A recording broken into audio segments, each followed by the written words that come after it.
And now I think I will try to get down into the lower undead berg. It's not the fastest skip, but it is my favorite. So I'm going to take some of these hollows out on this side, avoid the fire bombs on the bridge, and then get ready for a fight with 3 hollows across the bridge. Make sure no one else is following. And now what I want to do is take this guy to the back side of the room here, unequip my weapon, and then place myself right against the door, going down to the lower undead berg, and get a parry and riposte. Which I am failing at doing. Maybe that will work. And it did. So what I did there is allow the animation of the riposte to push me through the door so that the game sensed that I was on the other side. Gives you just a brief moment to open the door from the wrong side because it thinks that you're on the side that actually can be opened. It's my favorite way to get down here. Just find it a very neat little glitch. And while I'm down here, I might as well attempt to save Griggs. So, gonna be defensive, wait for the doggies, shield up, try to take them out one by one. You can run behind the fire and take them out that way, but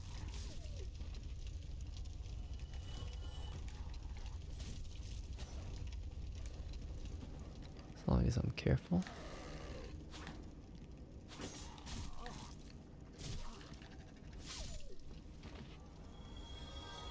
Could have been a little more careful, but I got the job done. And now over to Griggs. Somebody, anybody, help me. Unlock the door. Damn, I'm finished. How did this ever happen?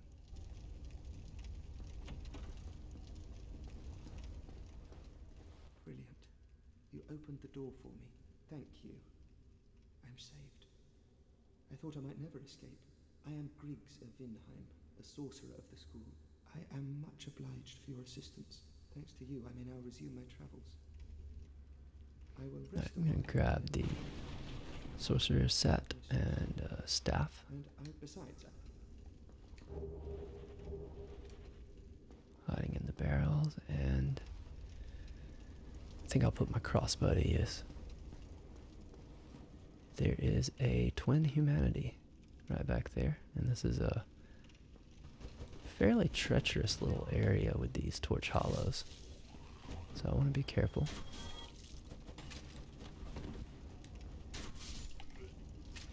Two crossbow bolts, 48 damage each.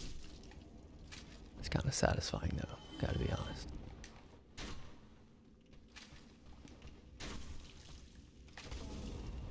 There is quite the delay between the shot and when you can attack.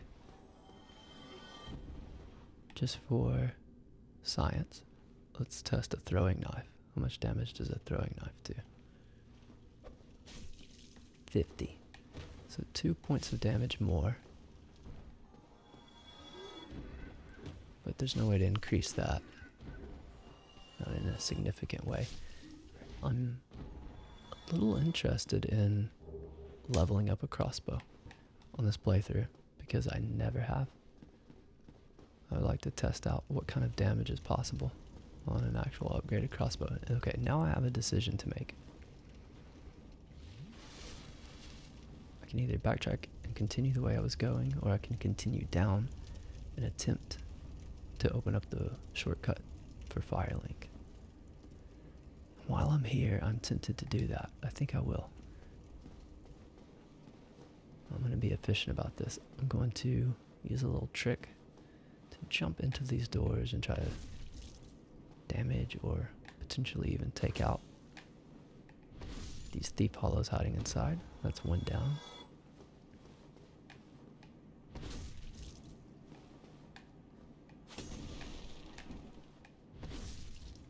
That's 2 down. more popping out of the door now.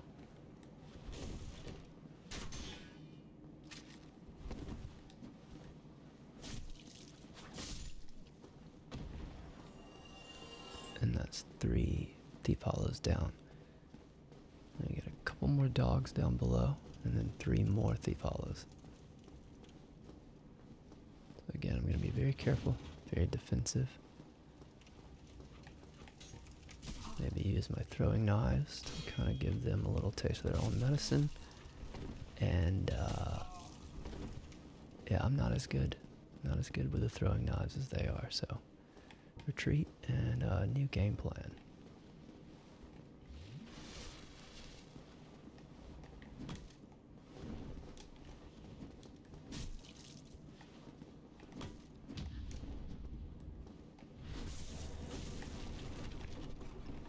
Successful parry and a very lucky backstab. And that's 2 down. Got a dog coming up my way. They're really good at jumping just out of the range of my second poke.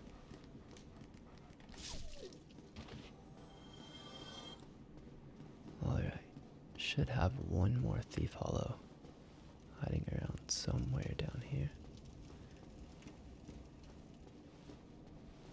Unless I miscounted. And perhaps I did, but we do have another dog.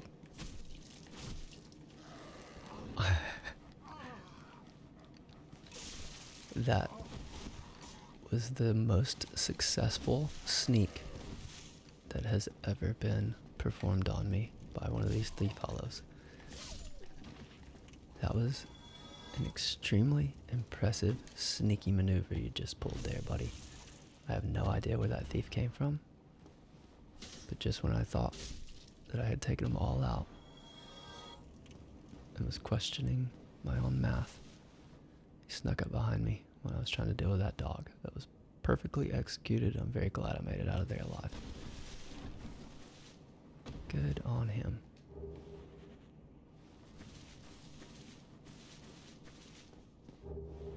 Okay, black leather armor there. And now I am not brave enough to take on the Capra Demon at this point. I just want to make it to the shortcut, so that way when I do get ready to take on Capra, I've got an easy way to get here.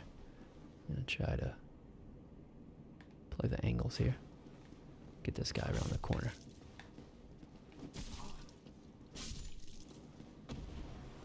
Kind of worked.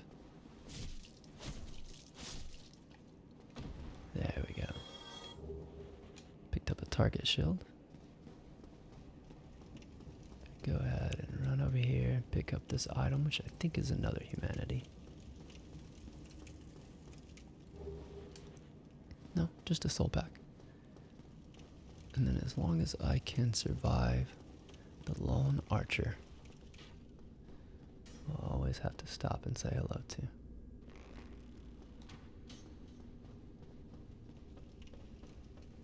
I've completed the mission.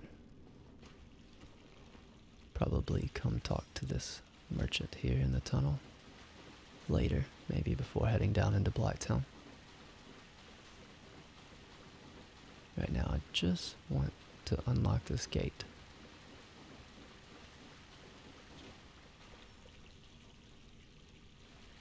And then I think I'll just run back to exactly where I skipped through that gate, and I'll probably cut that part, since it should be a thoroughly uneventful journey.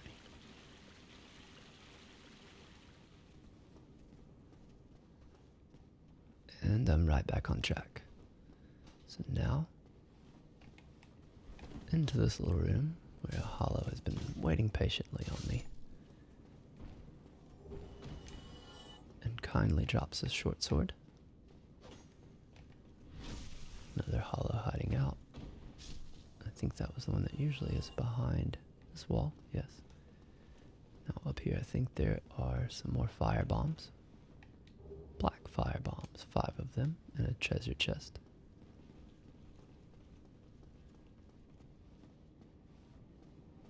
now making my way up towards the Taurus demon. Got a group of 3 hollows. Again, a great place to pull out the crossbow that I'm just gonna force myself to love. I did love that errant shot that hit the wrong hollow.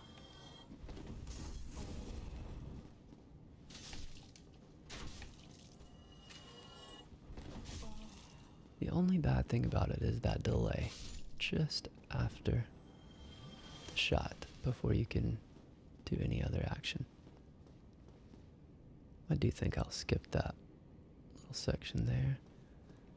I always like to run up into this tower simply because I have a superstition or a silly idea that this guy tends to drop titanite shards more often than others.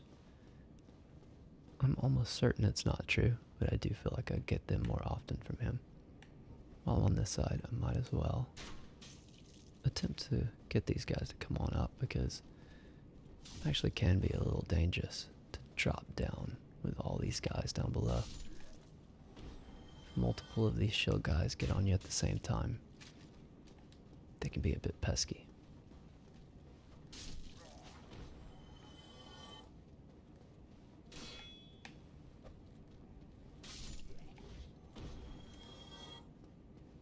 Easy enough. Now I'm going to backtrack, use the residence key to go in this house, and pick up a lightning weapon buff. Gold pine resin. Another decision. We have a black knight down here. Yeah, I think I'm going to attempt to be brave, even though I don't feel very brave. I don't think I'll be back through this area, assuming I'm successful with the Taurus demon. So I do believe that I'll take this guy out. And I think I will be extra careful. Go ahead and use one of those gold pine resins to make the job a bit easier.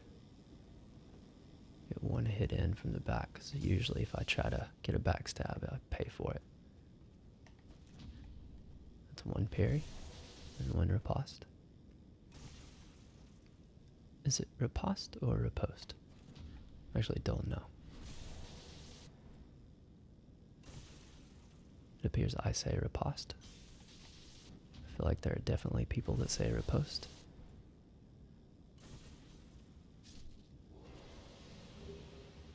And we got a black knight sword and a chunk. Absolutely worth it. We're 2 for 2 on black knight weapons now, with both the halberd and the sword. I'm going to be safe. Instead of trying to run and jump over the barrel, I'm just going to let it roll down. Going to use my still buffed spear to make easy work of the hollow, but it won't last long enough to help me on the crystal lizard up here.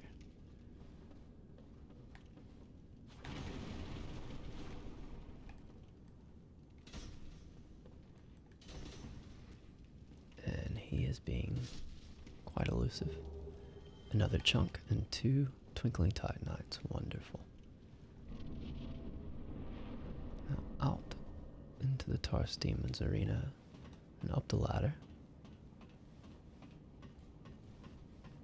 Hopefully the wide sweeping move of the partisan will take both of these guys out.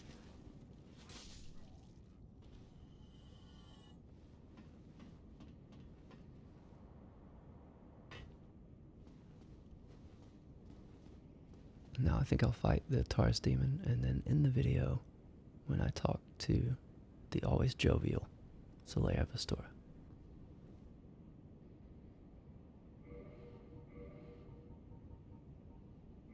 Once again, I'll use the gold pine resin, try to make this go by just a bit faster. I'm going to check the music options here, because typically the boss music is not the most relaxing thing in Dark Souls 1.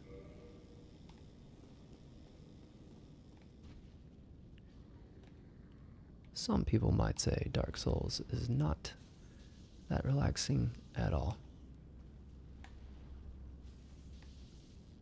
stresses quite a lot of people out, I know. But I just find them to be special somehow in the way that they actually relax me. I think there's just enough challenge there to really keep my focus better than most games or entertainment.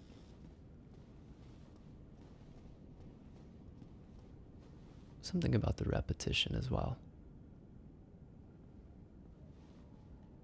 It's just nothing quite like it to me.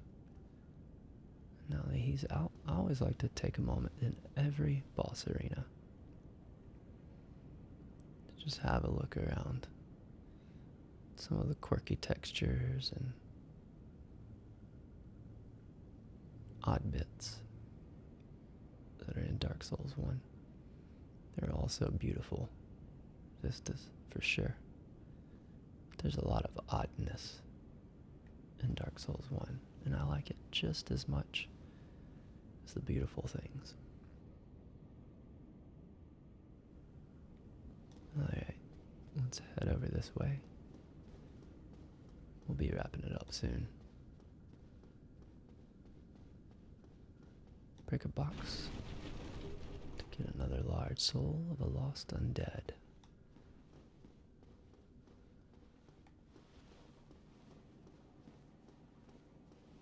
And then see an old friend.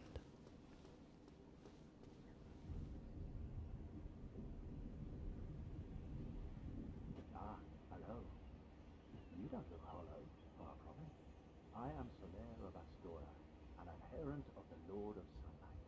Now that I am undead, I have come to this great land, the birthplace of Lord Gwyn, to seek my very own son. We are amidst strange beings in a strange land. The flow of time itself is convoluted, with heroes centuries old phasing in and out. The very fabric wavers, and relations shift and obscure. There's no telling how much longer your world and mine will remain in contact. But use this to summon one another as spirits, cross the gaps between the worlds, and engage in jolly cooperation. Of course, we are not the only ones engaged in this, but I am a warrior of the sun. Spot my summon signature easily by its brilliant aura. If you miss it, you must be blind. I will stay behind to gaze at the sun. The sun is a wondrous body, like a magnificent father. If only I could be so grossly incandescent.